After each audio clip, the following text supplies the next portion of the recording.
উন্নত পৃথিবী, উন্নত প্রযুক্তি এই পৃথিবীটাকে ধ্বংসের মুখে নিয়ে যাবে, এ কথাটা বলেছিলেন স্টিফেন হকিং।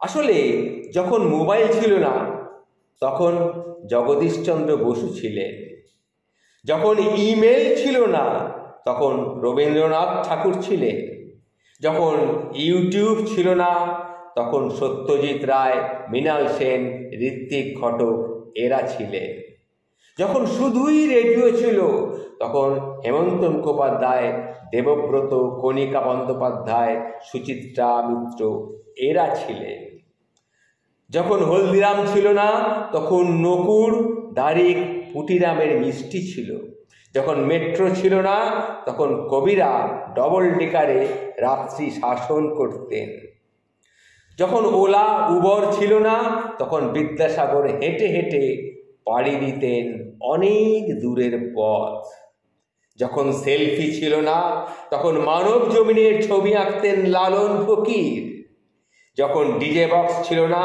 তখন জবা কুসুম ভরে মদন মোহন তর্কালঙ্কার গাইতেন পাখিরা সব করে কলরব, যখন বহুতল বাড়ি ছিল না তখন বাংলায় ছিল জসিম উদ্দিনের ধুধু প্রান্তর। আমরা কিসে তাহলে এগোলাম?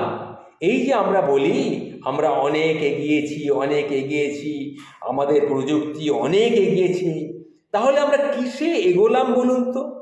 এই যে সভ্যতার বিপুল আয়োজন, এই যে দূরকে নিকট করার হাজার ফিকির, এই যে মোবাইল ফোনেই বিশ্বের বিপুল তরঙ্গ, এর নিট ফলটা কি?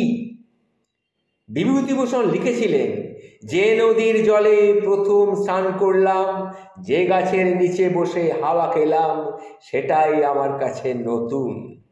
কিন্তু এখন তো নতুন বলে আর কিছু নেই, কোনো বিস্ময় নেই, কোনো প্রযুক্তি আমাদের কাছে আর বিস্মিত করে না।